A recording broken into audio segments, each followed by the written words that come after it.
Today on the Auburn Torch, we take a look at where DeWanna Bonner might be headed in the WNBA.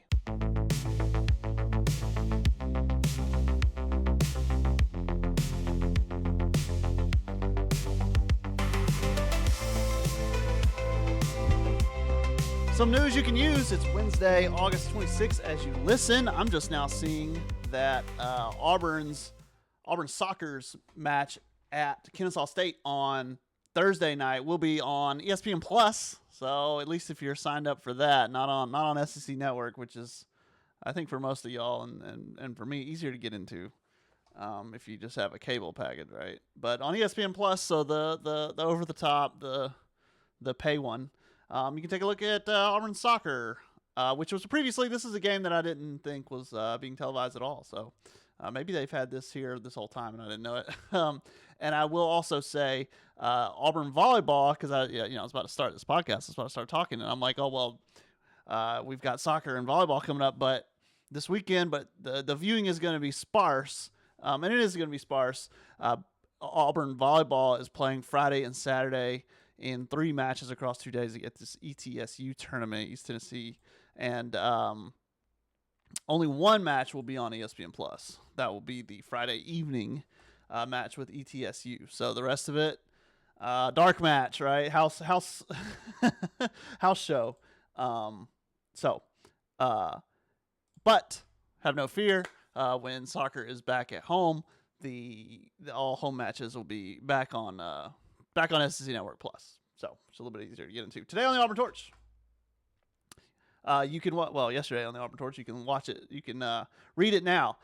Put together an explainer on Auburn volleyball. It's about when we're going to be talking about Auburn's fast offense a lot this season. And that's one of maybe the hallmarks of the team, or certainly they want it to be, right? One of the hallmarks of the team, one of the core concepts they're hammering in.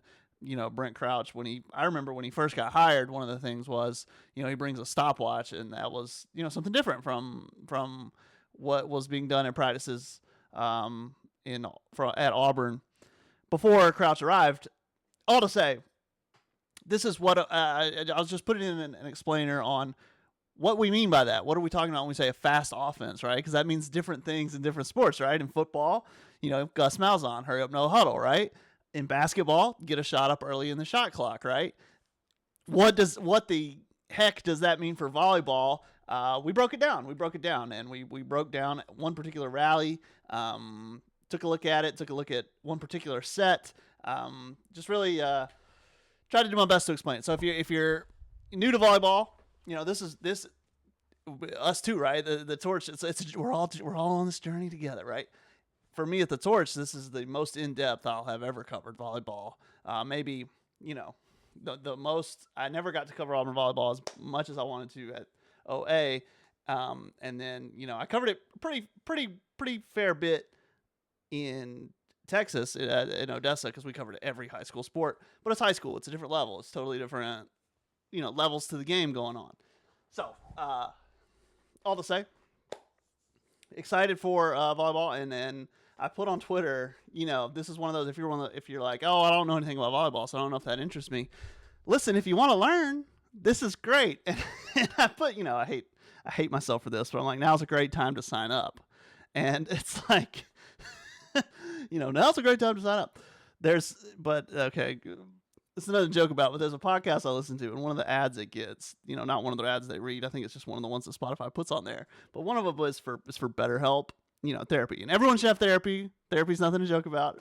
Everyone should have access to it if in a perfect world. But anyway, they go like, it's summer, so it's like a new ad, and it's like, well, summer is one of the top times that people are enrolling in therapy. And I'm like, wait a minute. They're trying to, because you hear about seasonal depression, like winter or whatever. Anyway, but the wording there, it's one of the top times. It's like of the 4 seasons to sign up, summer is in the top 4, right?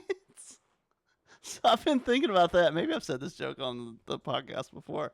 I've been thinking about that with the Torch. And all summer, listen, summer's a downside for all college sports, right? Downtime for all college sports. It's like summer, one of the top 4 seasons to sign up for the Auburn Torch. It's in there. It's in the top 4. All to say. All to say, the main topic today, DeWanna Bonner has left the Phoenix Mercury. Let me see if we can find this. She locked her account. Her account is gone. Let's see if we can find the statement. She's left the Phoenix Mercury, and the reason for that is so that she can try to win a ring this year. So the Mercury, she went back to the Mercury midway through last season. How is this even? Are you kidding me? Phoenix Mercury. I'll spell it out for you. Twitter, terrible app for a lot of reasons. Here are the statements.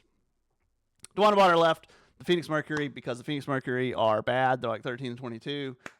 She went there midway through last season, reunited with her wife, Alyssa Thomas, got to play together, but this might be the end of the road for her. This is her 18th WNBA season, and do not read any of these replies. Just don't do it.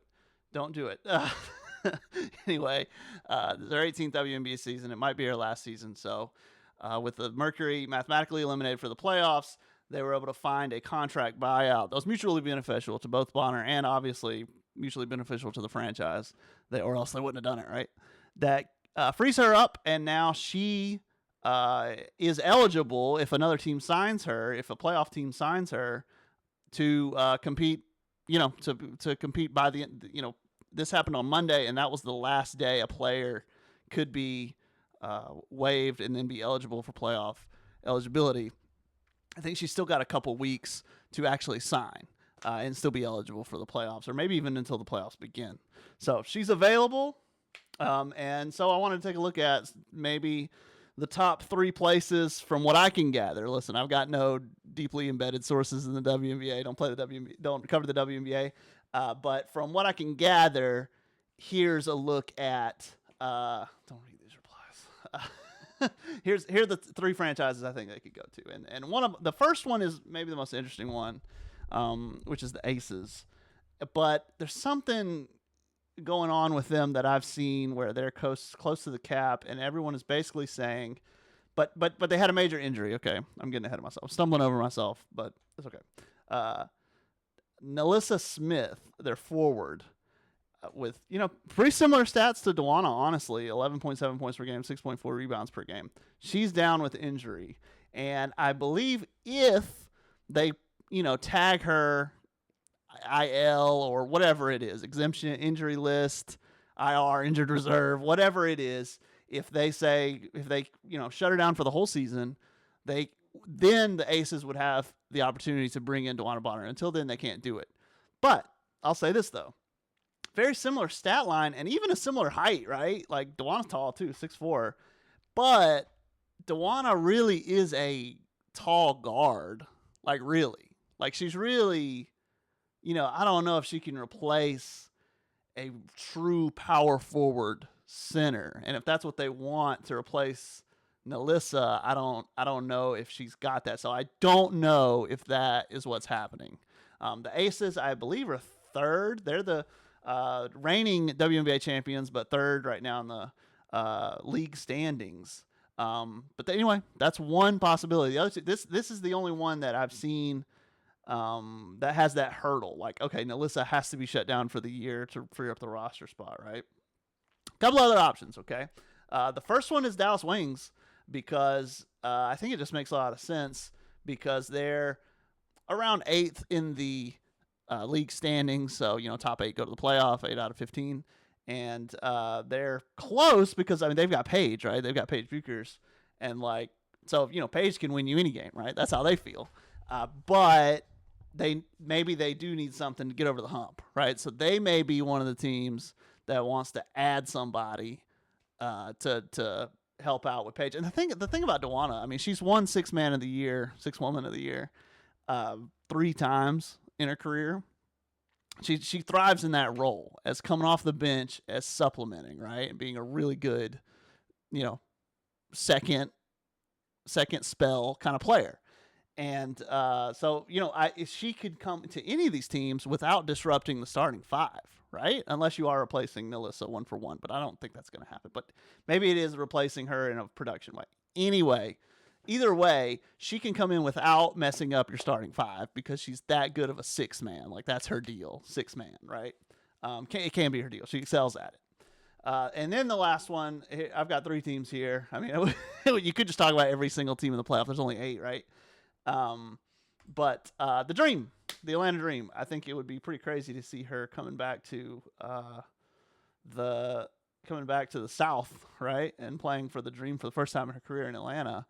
But obviously, the Dream, they're I believe pretty talented at forward, obviously with Angel, but I think she could bring, a little bit on the wing, tall guard kind of situation. She could bring a little bit more in. So this is a team that's kind of set down low. Angel's doing her thing, and 12.4 rebounds per game, and and I think so. She's one that maybe she fills a gap elsewhere, because I mean they've got people. They've got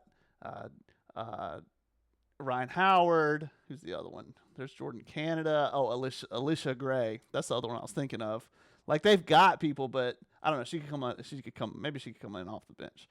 But anyway, the Dream is a name that I've seen kind of floated out there. Obviously, hasn't happened yet. We'll see. Personally, I don't know. I think the Wings would be fun just because I'd like to see if she could give. I think that'd be a challenge to give. This is a team that's like has the pieces to be a contending team, and it's got Paige, it's got the star, but like they want to get over the hump. So like I would love to see DeWanna, have that chance to go to a team and make a huge difference, right? Like if you're just joining the Aces and then they win another championship, it's like, okay, well, you join the Aces and they won another championship. But could she take an 8 seed, an 8 seed type team in the Wings? I will say they could go as high as like 5th or 6th. 5 through 8 is pretty jumbled in the standings if you look at it today. But could she take one of those teams and get them to, the WNBA semifinals, the Final Four? Can she be that catalyst that puts them over the hump, right? Either way, she is an aging player. It's either probably this year's or last year or maybe the next. So it will be a win now kind of team. And I think all 3 of these are win now situations. So those are the 3 I'm watching. We will see. We'll see if anything develops. I haven't, from the reporters, haven't seen anything new since this happened. Anyway, we'll follow it. We'll see where DB ends up. Soccer, volleyball, coming up at the end of the week. Torch Talk will be back soon. Until then, check out auburntorch.com. Please check out the story on volleyball. I think you'll learn something, or at least you'll get a little look at something like, hey, look, that's neat. And until next time, take care.